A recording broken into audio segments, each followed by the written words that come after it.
Pregnancy ടൈമിൽ വളരെയധികം mobile phone use ചെയ്യുന്ന ഒരാളാണോ നിങ്ങൾ? എങ്കിൽ ഈ വീഡിയോ നിങ്ങൾക്കുള്ളതാണ്. നമ്മുടെ ലൈഫിൽ വളരെ ഇമ്പോർട്ടൻ്റ് ആയിട്ടുള്ള കുറേ കാര്യങ്ങളിൽ ഒന്ന് തന്നെയാണ് മൊബൈൽ ഫോൺ എന്ന് പറയുന്നത്.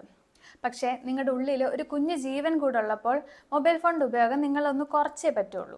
2017 ഡെൻമാർക്ക്, സ്പെയിൻ, നെതർലാൻഡ് എന്നീ രാജ്യങ്ങളിൽ പ്രഗ്നൻ്റ് ആയിട്ടുള്ള സ്ത്രീകളിൽ നടത്തിയ ഒരു പഠനപ്രകാരം അവർക്കുണ്ടായ കുട്ടികളിൽ കുറേ ബിഹേവിയറൽ ഇഷ്യൂസ് കണ്ടിട്ടുണ്ട്. അതായത് ഇൻഅറ്റൻഷൻ, ഹൈപ്പർ ആക്ടിവിറ്റി എന്നിവയ്ക്കുള്ള റിസ്ക് വളരെയധികം കൂടുതലാണ്.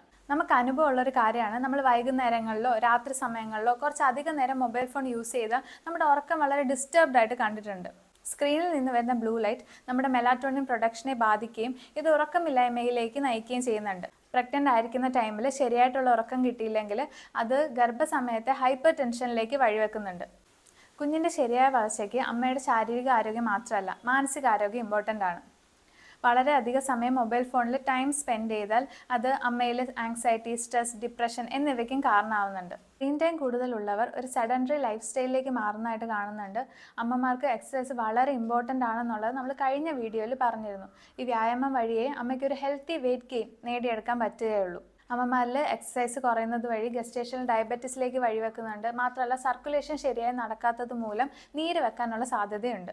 മാത്രമല്ല കുട്ടി നിങ്ങളെ കേക്ക് അറിയൊക്കെ ചെയ്യുന്ന ഒരു ടൈം കൂടാണിത്. അപ്പോൾ നിങ്ങൾ കുട്ടികൾക്ക് പാട്ട് പാടി കൊടുക്കുക, കഥ പറഞ്ഞു കൊടുക്കുക, വിശേഷങ്ങൾ പങ്കുവെക്കുക, പോസിറ്റീവായിട്ട് ചിന്തിക്കുക. ഇതൊക്കെ വഴി കുട്ടിയോട് കുറച്ചും കൂടെ ഒരു ബോണ്ടിങ് ഉണ്ടാക്കിയെടുക്കാൻ ശ്രമിക്കുക.